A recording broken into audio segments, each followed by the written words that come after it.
ये आकाशवाणी है।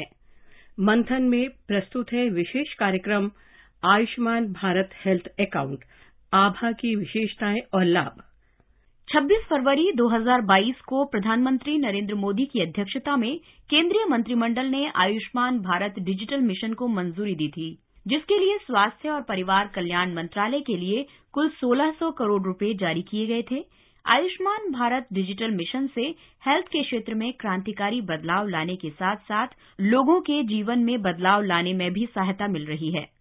कोरोना संक्रमण के दौरान देखा गया कि डिजिटल हेल्थ के माध्यम से करोड़ों लोगों ने घर बैठे अपने मोबाइल पर डॉक्टरों की सलाह से लाभ लिया। इस दौरान कोविड आरोग्य सेतु और ई-संजीवनी के माध्यमों ने बड़ी भूमिका निभाई। डिजिटल स्वास्थ्य के इस ढांचे ने जो समाधान दिए, उसी से डिजिटल हेल्थ को आगे बढ़ाने की प्रेरणा मिली। राष्ट्रीय स्वास्थ्य प्राधिकरण के मुख्य अपर कार्यकारी अधिकारी डॉक्टर बसंत गर्ग ने आकाशवाणी समाचार के साथ एक विशेष बातचीत में बताया कि देश में तैयार हो रहे इस डिजिटल इकोसिस्टम से जहां एक तरफ चिकित्सकों को स्वास्थ्य सेवाएं प्रदान करने में सहायता मिल रही है, वहीं मरीजों का एक स्वास्थ्य डेटाबेस तैयार हो रहा है, जिससे वे कई कागजी जटिलताओं से बचकर आसानी से अपना इलाज करवा सकते हैं। डिजिटल स्वास्थ्य को हमें समझने की जरूरत है। आज जब एक मरीज किसी अस्पताल में किसी डॉक्टर के पास जा रहा है, उसके जानकारी के बिना भी बहुत सारी चीजें बैकएंड पे डिजिटल हो चुकी हैं। और ऐसा सत्य है, जो सरकार के बड़े अस्पताल हैं और प्राइवेट सेक्टर के बड़े अस्पताल हैं, उनमें तो बहुत सारा काम डिजिटल ही हो रहा है। उस मरीज का सारा रिकॉर्ड हो सकता है ऑलरेडी डिजिटल रूप में ही उस अस्पताल में उपलब्ध है। बहुत से ऐसे छोटे क्लिनिक भी हैं जो इस समय डिजिटल हो चुके हैं। इसके मैं आपको जो फायदा है डिजिटल होने का, वो एक मरीज के परिप्रेक्ष्य से कैसा दिखना है, वो मैं आपको जरूर बताना चाहूंगा। अगर एक मरीज आज एक डॉक्टर को दिखाने जा रहा है जहां पे डिजिटल लिंकिंग नहीं है रिकॉर्ड्स की, तो वो मरीज अपना पूरा पिछला रिकॉर्ड उस डॉक्टर के पास फिजिकल फॉर्म में, जैसे हम देखते हैं, पूरा फाइल बना के एक एक रिपोर्ट साथ में लेके जाता है। और अगर उसको अगली बार किसी और अस्पताल में किसी और डॉक्टर को दिखाना है, तो फिर से वो पुराना रिकॉर्ड सारा लेके जाएगा। यदि उसके पास कोई रिकॉर्ड नहीं होगा, कोई रिपोर्ट नहीं होगी, समझ लीजिए, तो ये बहुत हद तक मुमकिन है कि नए वाला जो डॉक्टर होगा वो उसको बोलेगा कि ये रिकॉर्ड, ये टेस्ट दोबारा करवा दिया। इससे मरीज का समय भी खराब हो रहा है, उसका पैसा भी खराब। और कहीं ना कहीं जो नया डॉक्टर है, क्योंकि उसको पुराना रिकॉर्ड देखने को नहीं मिल रहा है, तो वो उसके डायग्नोसिस पे या उसकी क्वालिटी ऑफ केयर पे भी असर पड़ रहा है। अब इसी के जो दूसरी स्थिति है, यदि एक मरीज है जिसके पास उसका पूरा रिकॉर्ड डिजिटल रूप में उसके डिवाइस पे, उसके समझ लीजिए मोबाइल पे उपलब्ध है, और अगर वो एक सेवा लेने के लिए किसी नए डॉक्टर के पास जा रहा है, तो पहले तो मरीज को घर से कोई भी रिकॉर्ड कागज इकट्ठा करने की जरूरत नहीं। वो अपनी मर्जी से अपना सारा रिकॉर्ड डिजिटली डॉक्टर के लैपटॉप पे या डॉक्टर के कंप्यूटर पे शेयर कर सकते अपनी मर्जी से। फिर उसके बाद डॉक्टर के लिए कितना आसान हो जाता है कि पुराना रिकॉर्ड मरीज का देखकर, खास करके जो हमारे नॉन कम्युनिकेबल डिजीज हैं, जो लाइफस्टाइल डिजीजेज हैं, डायबिटीज है, ब्लड प्रेशर है, तो उसमें जो डॉक्टर ने पिछली सलाह दी, पिछली रिपोर्ट है, वो हिस्टोरिकल पूरा रिकॉर्ड उसके पास आने से डॉक्टर का भी जो इलाज करने का तरीका और जो क्वालिटी ऑफ केयर है, उसमें इंप्रूवमेंट आता है। तो यदि हम डिजिटल हेल्थ को इस रूप में समझें, तो हम ये देख सकते हैं कि डिजिटल हेल्थ से स्वास्थ्य सेवाएं लेना और स्वास्थ्य सेवाएं देना दोनों में आसानी होती है। ये कहना बिल्कुल उचित होगा कि आयुष्मान भारत डिजिटल मिशन से लोगों का जीवन तेजी से बदल रहा है। इसके जरिए केंद्र सरकार डिजिटल हेल्थ केयर इकोसिस्टम को मजबूत करने का महत्वपूर्ण कार्य कर रही है। लोगों के लिए स्वास्थ्य सुविधाओं को सुलभ बनाने के लिए इस पहल का बहुत महत्व है। राष्ट्रीय स्वास्थ्य प्राधिकरण की ओर से देश में डिजिटल स्वास्थ्य का इकोसिस्टम स्थापित हो रहा है। इससे आने वाले दिनों में किसी भी मरीज का स्वास्थ्य रिकॉर्ड लंबे समय तक सुरक्षित रखा जा सकेगा। एक बार स्वास्थ्य रिकॉर्ड का डिजिटलीकरण होने से कागजी रिपोर्ट से मुक्ति मिल जाएगी। चिकित्सा से जुड़े रिकॉर्ड और रिपोर्टों को संभाल कर रखना एक बड़ी कठिनाई होती है और किसी भी डॉक्टर के पास इलाज के लिए जाने पर सर्वप्रथम पुरानी रिपोर्ट की ही जांच होती है। ऐसे में कागजी रिपोर्ट डिजिटलाइज होने पर इन तमाम मुश्किलों से छुटकारा मिल जाएगा। वहीं इस पेपरलेस प्रणाली से पर्यावरण को भी फायदा होगा। डॉक्टर बसंत गर्ग ने जानकारी साझा करते हुए बताया कि गांवों और दूरदराज के क्षेत्रों में आभा से नागरिकों को बेहतर स्वास्थ्य सुविधा मिलने में मदद होगी। उन्होंने कहा कि आभा के पोर्टल को इस तरह से डिजाइन किया गया है कि कोई भी नागरिक इसमें पंजीकरण करवा सकता है। जो लोग किसी कारण से तकनीकी से नहीं जुड़ पाए हैं, वे जन सेवा केंद्रों जैसी तकनीकी सहायता के लिए स्थापित की गई व्यवस्थाओं की मदद से अपना आभा खाता दर्ज कर सकते हैं। सरकार की तरफ से दूर दराज के भी इस समय जो अस्पताल और क्लिनिक या प्राइमरी हेल्थ सेंटर हैं, सब सेंटर हैं, सभी को डिजिटल हेल्थ की तरफ ले जाया जा रहा है और हम प्राइवेट अस्पताल और छोटे जो क्लिनिक हैं उनको भी इस दिशा में लेके जा रहे हैं। आने वाले समय में 100% डिजिटल ही होगा।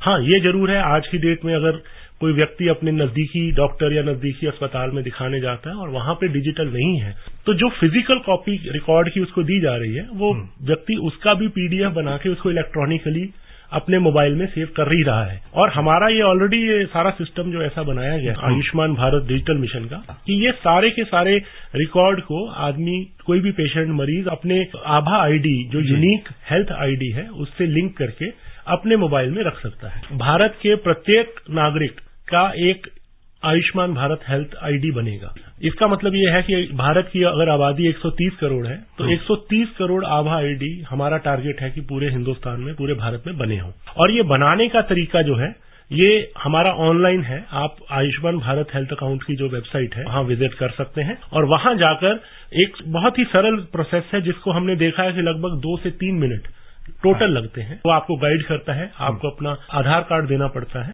हमने आभा का जो डिजाइन ही इस तरह से बनाया है कि जिस आदमी के पास स्मार्टफोन है वो खुद भी बना सकता है, या इंटरनेट है वो कंप्यूटर के माध्यम से हमारी abha.abdm.gov.in वेबसाइट पर जाकर आभा आईडी क्रिएट कर सकता है। इसके अलावा आप नजदीकी जो कॉमन सर्विस सेंटर है या जन सुविधा केंद्र अगर सरकार ने कोई खोले हैं, वो जो व्यक्ति जो खुद स्मार्टफोन नहीं इस्तेमाल कर सकता, चाहे उसके पास नहीं है या उम्र के कारण या किसी बीमारी के कारण, तो वो वहां जाकर भी ये क्रिएट कर सकता है। देश में तेजी से आयुष्मान भारत डिजिटल मिशन के तहत नागरिकों के स्वास्थ्य कार्ड का डिजिटलीकरण किया जा रहा है। अब तक की बड़ी उपलब्धि ये है कि एबीडीएम के अंतर्गत 30 करोड़ से ज्यादा आभा संख्या यानी कि स्वास्थ्य आईडी दर्ज हो चुकी हैं। इसमें अपने पुराने स्वास्थ्य कार्ड को भी स्कैन करके सुरक्षित किया जा सकता है। राष्ट्रीय स्वास्थ्य प्राधिकरण के निदेशक किरण गोपाल वास्का ने बताया कि इस पहल के माध्यम से पूरे स्वास्थ्य तंत्र का समावेश किया गया है। आकाशवाणी समाचार के साथ बातचीत में उन्होंने कहा कि आभा में नागरिकों के स्वास्थ्य रिकॉर्ड की निजता को बनाए रखने का भी ध्यान रखा गया है। आयुष्मान भारत डिजिटल मिशन माननीय प्रधानमंत्री जी का निर्देशन के अनुसार पूरे भारत में स्वास्थ्य सेवाओं के डिजिटलीकरण के उद्देश्य से किया हुआ एक महत्वाकांक्षी कार्यक्रम है, जिसके अंतर्गत हर तरह के जो स्वास्थ्य सेवाएं जो आज अपने सिटीजन्स नागरिक प्राप्त कर रहे हैं उनका डिजिटलीकरण करना, ताकि जो हेल्थ रिकॉर्ड्स जो अपने नागरिक के बनेंगे उनका डिजिटलीकरण हो सके और वो बड़े आसानी से एक अस्पताल या एक डॉक्टर से दूसरे डॉक्टर तक ये जानकारी पहुंचा सके और ओवरऑल जो हेल्थ रिकॉर्ड्स का डिजिटलीकरण के माध्यम से ये स्वास्थ्य सेवाएं और आधुनिक तकनीक जैसे टेलीकंसल्टेशन एक्सेट्रा के माध्यम से बेहतर स्वास्थ्य सेवाएं सुदूर इलाकों में पहुंचा सके। इसमें सारी हेल्थ सर्विसेज जैसे एम्बुलेंस सेवाएं हैं या इस तरह के टेली फार्मेसी और ई फार्मेसी सेवाएं हैं, टेली कंसल्टेशन सेवाएं हैं, टेली रेडियोलॉजी जैसी सेवाएं हैं और मल्टी टेली कंसल्टेशन, मतलब मैं एक डॉक्टर से बात कर रहा हूं और अगर उस डॉक्टर को किसी दूसरे एक्सपर्ट की आवश्यकता, विशेषज्ञ की आवश्यकता है तो उनको भी इसमें ज्वाइन किया जा सकता है। इस तरह पूरा स्वास्थ्य सेवाएं का जो पूरा का पूरा समावेश है सभी का इसमें इंक्लूजन होगा। जो स्वास्थ्य रिकॉर्ड, डिजिटल हेल्थ रिकॉर्ड है, उसका ओनर या उसका जो मालिक व्यक्ति खुद ये जानकारी एक अस्पताल से दूसरे अस्पताल या एक डॉक्टर से दूसरे डॉक्टर किसी भी हाल में बिना मरीज के अनुमति के बिना नहीं जा सकता। इसका एक कंसेंट फ्रेमवर्क हमने बनाया है जो अपनी ministry of electronics and telecommunication द्वारा बनाई गई एक कंसेंट फ्रेमवर्क है। ये डिजिटल आर्टिफैक्ट है। अनलेस कि जब तक कि व्यक्ति अपना कंसेंट ना दे तब तक ये कभी भी डेटा जो है एक जगह से दूसरी जगह नहीं जा सकता। यहाँ ये जानना भी आवश्यक है कि आभा कार्ड है क्या। आभा कार्ड हर नागरिक को आयुष्मान भारत डिजिटल मिशन के अंतर्गत उपलब्ध कराया जाने वाला एक कार्ड है। ये एक तरह का स्वास्थ्य खाता है। ये कार्ड इसलिए विशेष है क्योंकि इसमें मरीज की पूरी स्वास्थ्य संबंधित जानकारियां डिजिटल माध्यम में सुरक्षित रहेंगी। इसमें किसी भी पुरानी रिपोर्ट के खो जाने का डर नहीं रहेगा। इस कार्ड को कभी भी एक्सेस किया जा सकता है और इसके आधार पर आगे का इलाज करने के लिए जानकारी का उपयोग किया जा सकता है। डॉक्टर बसंत गर्ग ने आभा के पंजीकरण के बारे में भी महत्वपूर्ण जानकारी दी। तो आभा आईडी खोलने के लिए जब आपको विजिट करना है abha.abdm.gov.in, तो इसका इंग्लिश में अगर मैं बताऊं abha.abdm.gov.in, तो ये वेबसाइट पे जब आप जाएंगे तो वहां पे एक बहुत ही सरल प्रोसेस है। आपको अपना नया आभा आईडी जो आपका है वो क्रिएट करने के लिए वहां पे वो आपसे आपका आधार मांगेगा। नाम और आधार देने पे आधार से लिंक्ड जो आपका मोबाइल नंबर है वहां पर ओटीपी आएगा, आप खुद उसको वहां भरेंगे, फिर वो आपका आभा आईडी आधार से लिंक होकर बन जाएगा।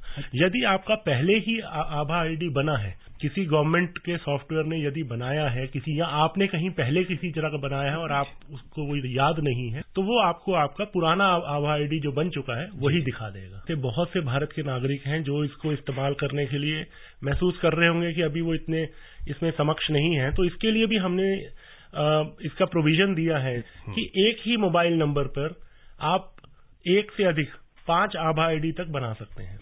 इससे ये फायदा है कि अगर आप अपने परिवार के जनों का जितना भी मोबाइल नंबर जितने का भी आभा बनाना चाहते हैं तो एक ही मोबाइल नंबर से लिंक हो जाएगा। तो आपके परिवार में हो सकता है कोई आपका बेटा या पोता कोई ऐसा हो जो थोड़ा डिजिटल समझता हो, तो वो भी आपकी मदद करके आपका आभा अकाउंट बना सकता है और अपने ही मोबाइल पे अपने मोबाइल पे लिंक करके रख सकता है, ताकि जो डिजिटल सर्विसेज वो अपने लिए क्लेम ले रहा है वही डिजिटल सर्विसेज आपका हेल्थ रिकॉर्ड सारा वो वहां पे अपने पास भी रख सकता है। इससे आपकी सुविधा रहेगी।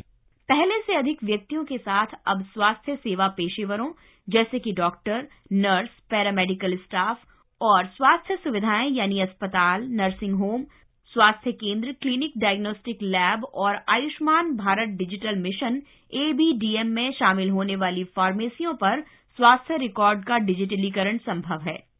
पुराने स्वास्थ्य रिकॉर्ड के डिजिटलीकरण के लिए व्यक्ति अपने रिकॉर्ड को स्कैन करने और इसे सुरक्षित रखने के लिए आभा ऐप या फिर किसी अन्य व्यक्तिगत स्वास्थ्य रिकॉर्ड ऐप का उपयोग कर सकता है। इस मामले में सरकार ने हाल ही में एक अहम पहल की है। डिजिटल हेल्थ रिकॉर्ड की इस योजना को डिजी लॉकर से जोड़ा जा रहा है, यानी अब इसका इस्तेमाल हेल्थ लॉकर के रूप में भी किया जा सकता है। इसमें टीकाकरण रिकॉर्ड, डॉक्टर की पर्ची, प्रयोगशाला रिपोर्ट और अस्पताल से छुट्टी होने के विवरण सहित स्वास्थ्य दस्तावेजों को रखने की सुविधा मिल पाएगी। डिजिटल लॉकर का आयुष्मान भारत डिजिटल मिशन के साथ दूसरे स्तर का एकीकरण पूरा होने के बाद ये संभव हो पाया है। इससे पहले डिजी लॉकर ने ABDM के साथ पहले स्तर का एकीकरण पूरा किया था, जिसमें आयुष्मान भारत स्वास्थ्य अकाउंट को इस प्लेटफॉर्म के साथ जोड़ा गया था। आयुष्मान भारत स्वास्थ्य अकाउंट से लगभग 13 करोड़ उपभोक्ता जुड़े हुए हैं। डिजी लॉकर में इस नई प्रणाली से उपभोक्ता इसे अपने व्यक्तिगत स्वास्थ्य रिकॉर्ड ऐप के रूप में उपयोग कर पाएंगे। इसके अलावा आभाधारक अपने स्वास्थ्य रिकॉर्ड को आयुष्मान भारत डिजिटल मिशन के साथ भी लिंक कर सकते हैं। उपभोक्ता इस ऐप के माध्यम से अपने पुराने स्वास्थ्य रिकॉर्ड स्कैन और अपलोड भी कर सकते हैं। साथ ही वे कुछ स्वास्थ्य रिकॉर्डों को ABDM से पंजीकृत चिकित्सकों और स्वास्थ्य क्षेत्र के दूसरे पेशेवर व्यक्तियों के साथ साझा कर सकते हैं। अभी आप सुन रहे थे विशेष कार्यक्रम आयुष्मान भारत हेल्थ अकाउंट, आभा की विशेषताएं और लाभ। ये कार्यक्रम आकाशवाणी के समाचार सेवा प्रभाग द्वारा प्रस्तुत किया गया। इसे आप हमारे mobile app news on AIR और YouTube channel news on AIR official पर भी सुन सकते हैं। इस कार्यक्रम के संबंध में अपनी प्रतिक्रिया आप हमें ईमेल कर सकते हैं। पता है airnsttalks@gmail.com। ये कार्यक्रम फिर से सुनने के लिए लॉग ऑन करें हमारी वेबसाइट newsonair.gov.in।